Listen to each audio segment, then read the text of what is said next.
नमस्कार, मैं अभय पांडे और आप देख रहे हैं सीतोग न्यूज। अभी हम मौजूद हैं बिहार के औरंगाबाद ज़िले में और हमारे पीछे आप जो ये मंदिर देख रहे हैं यह है देव का सुप्रसिद्ध सूर्य मंदिर।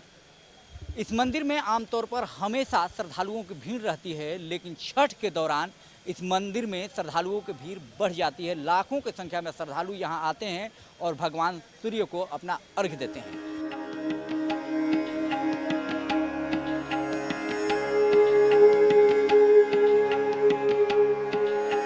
और अब चलते हैं मंदिर के अंदर और आपको दिखाते हैं किस तरह से भगवान सूर्य यहाँ पर विराजमान हैं। सबसे पहले आपको वो दरवाज़ा दिखा रहे हैं जिसके बारे में ये कहा जाता है कि कभी ये दरवाज़ा पूरब की तरफ हुआ करता था। देश का एकमात्र ये सूर्य मंदिर है जिसका दरवाज़ा पश्चिम की तरफ है। आमतौर पर सूर्य का जो भी मंदिर होता है उसके दरवाजे जो हैं वो पूरब की तरफ होते हैं, लेकिन इस मंदिर का दरवाज़ा पश्चिम है। इसके बारे में कहा जाता है कि ये पहले पूरब की तरह ही था, लेकिन अब यह पश्चिम की तरह हो गया है और इसे किसी ने किया नहीं है, खुद भगवान ने इसे पश्चिम की तरफ किया है। आइए चलते हैं मंदिर के अंदर और आपको दिखाते हैं। आप देख सकते हैं ये एक साथ तीन प्रतिमाएं हैं। एक ब्रह्मा, विष्णु और महेश की ये प्रतिमाएं हैं और ठीक इन प्रतिमाओं के नीचे भगवान सूर्य विराजमान हैं। आप देख सकते हैं ऊपर में ब्रह्मा, विष्णु और महेश की मूर्तियां लगी हुई हैं और ठीक उसके नीचे ये जो आप काले रंग में देख रहे हैं, काले पत्थर की मूर्ति देख रहे हैं, ये भगवान सूर्य नारायण की मूर्ति है। और इसी मूर्ति को लेकर के यहाँ पर श्रद्धालुओं की भीड़ लगती है। हजारों लाखों की तादाद में देश भर से श्रद्धालु यहाँ आते हैं और अपनी मन्नतें मानते हैं या फिर जो मन्नतें मानी हुई होती हैं वो पूरी होने के बाद भी श्रद्धालु यहाँ पर आते हैं और भगवान सूर्य नारायण की पूजा करते हैं। और आपको हम दिखाते हैं, देखिए यहाँ भी एक मंदिर, एक मूर्ति रखी हुई है। ये मूर्तियाँ जो हैं, एक नहीं कई सारी मूर्तियाँ यहाँ पर आप देख सकते हैं। ये सारी मूर्तियाँ जो हैं ये खंडित हो चुकी हैं, सारी मूर्तियाँ टूट चुकी हैं। ये बहुत पुरानी, संभवतः ये लाखों वर्ष पुरानी मूर्तियाँ हैं।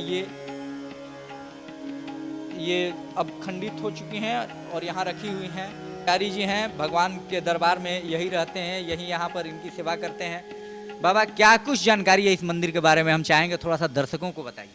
ये भगवान सूर्य नारायण का मंदिर है और यह मंदिर अपने विश्व में अद्वितीय है, ऐसा मंदिर कहीं नहीं है।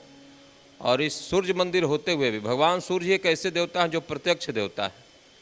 और यहाँ भगवान सूर्य का एकादश स्वरूप है। भगवान सूर्य का द्वादश नाम और द्वादश रूप होता है। आदित्यम प्रथम नामम, पहला नाम आदित्य है भगवान सूर्य का। द्वितीयम तो दिवाकर, तृतीयम भास्करम, चतुर्थम च प्रभाकर, पंचमम तो सहांसु, खष्टवम चेविति लोचनम, सप्तम हरिदस्व स्व, अष्टवम च विभावसु, नवम दीनक्रोप्तम, दद्वम दासात्मका। एकादश त्रिमूर्ति भगवान सूर्य के एकादश स्वरूप यहाँ है जो तीन मूर्तियों में विभक्त है। द्वादशम सूर्य देव च, जो सूर्य नित्य प्रतिदिन प्रकाश दिया करते हैं, भगवान सूर्य का द्वादश नाम और स्वरूप है। तो एकादश त्रिमूर्ति में भगवान सूर्य का श्लोक है, उदय ब्रह्मणे रूपम, मध्याह्ने तु महेश्वर, अस्तमाने स्वयं विष्णु, त्रिमूर्ति च दिवाकर। इसका अर्थ है कि भगवान सूर्य जब उदय लेते हैं तो ब्रह्म मुहूर्त में हम लोग ब्रह्मा जी के रूप में भगवान सूर्य की पूजा अर्चना करते हैं। मध्याह्ने तु महेश्वर, मध्याह्न काल जब दोपहर होता है तो महेश्वर यानी भगवान शंकर के रूप में भगवान सूर्य को पूजे जाते हैं। अस्तमाने स्वयं विष्णु, जब अस्त हो जाते हैं तो भगवान विष्णु के रूप में भगवान सूर्य की पूजा होती है। तीनों काल के तीन मूर्तियाँ यहाँ विराजमान हैं और सृष्टिकर्ता, संहारकर्ता और पालन करता तीनों देवता यहाँ विराजमान। इन्हें त्रिकाली सूर्य भी बोल सकते हैं। और यहाँ जो भी मनुष्य आता है, जो भी व्यक्ति, जो भी जिस कामना से आता है, उनकी सभी कामनाएं पूर्ण होती है। इस कार्य से यहाँ पे बहुत, छठ में 2 बार छठ व्रत होती है, चैत और कार्तिक, जिसमें 12 से 15 लाख की भीड़ होती है और यहाँ से कोई निराश नहीं लौटता है। तो जैसा कि पुजारी जी ने आपको बताया कि भगवान भास्कर के तीनों रूप ब्रह्मा, विष्णु, महेश यहाँ पर विराजमान हैं और ये दुनिया का एक अद्वितीय मंदिर है भगवान सूर्य का। और यहाँ पर जो लोग भी आते हैं उनकी मन्नतें पूरी होती हैं। चलिए, और भी बहुत सारी चीज़ें हैं इस मंदिर से जुड़ी हुई जो आपको बताना अभी बाकी है। आइए चलते हैं, हर एक चीज़ को दिखाते हैं और हर चीज़ के बारे में आपको बारीकी से बताते हैं।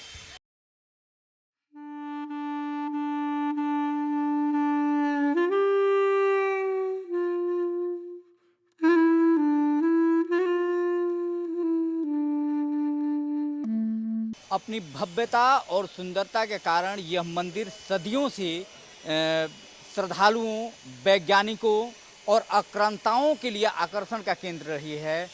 आप देख सकते हैं ये जो आप कलाकारी आप देख सकते हैं किस तरीके से ये जो शिल्पकारी की गई है, कितनी बारीक शिल्पकारी की गई है।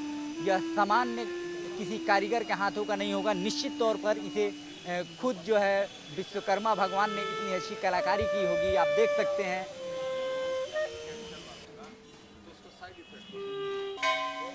ब्राह्मी लिपि में उत्कीर्ण और संस्कृत में अनुवादित ये जो आप शिलापट देख रहे हैं, इसके मुताबिक त्रेता युग के 12,16,000 वर्ष बीत जाने के बाद इला पुत्र पुरूरवा एल ने इस मंदिर का निर्माण शुरू किया था। अभिलेख से पता चलता है कि इस साल यानी 2023 में यह मंदिर जो है 1,50,023 वर्ष पूरा कर चुका है।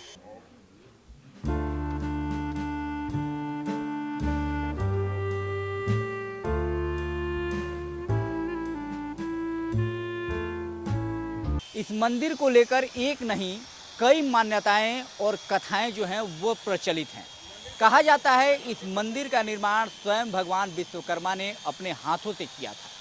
इसके अलावा ये भी कहा जाता है कि इस मंदिर का जो निर्माण है वो इला पुत्र पुरूरवा एल ने हजारों लाखों वर्ष पहले करवाया था। एक बार की बात है, जैसा कि सूर्य पुराण में एक कथा है, उसके मुताबिक कि एल जो थे उन्हें एक ऋषि के श्राप से कुष्ठ हो गया था।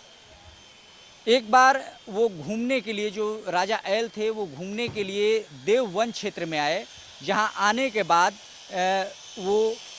उन्हें प्यास लगी। पानी पीने के लिए उन्होंने एक कुंड के पानी को ग्रहण किया और जब उन्होंने कुंड के पानी को ग्रहण किया तो उनके हाथ का जो कुष्ठ है वो बिल्कुल ठीक हो गया।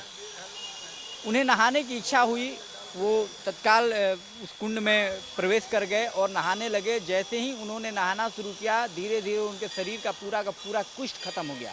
वो काफ़ी आश्चर्यचकित हुए घटना देख करके और उसके बाद ही उन्होंने यहाँ पर जो है ना मंदिर, जो तालाब था उसकी खुदाई शुरू करवाई और जब उस कुंड की खुदाई शुरू कराई तो उसके अंदर से एक मूर्ति निकली जिसे उन्होंने यहाँ स्थापित करवाया और उसके बाद इस मंदिर का निर्माण कराया।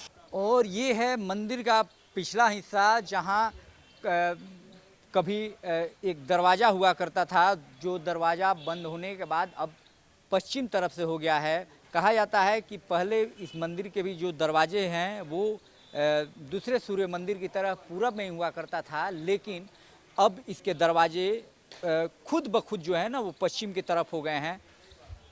और अभी हमारे साथ मौजूद हैं न्यास समिति के सचिव विश्वजीत कुमार राय उर्फ गुड्डू राय जी। आइए इनसे बात करते हैं और मंदिर के बारे में और कुछ जानकारी जो है वो लेने की कोशिश करते हैं।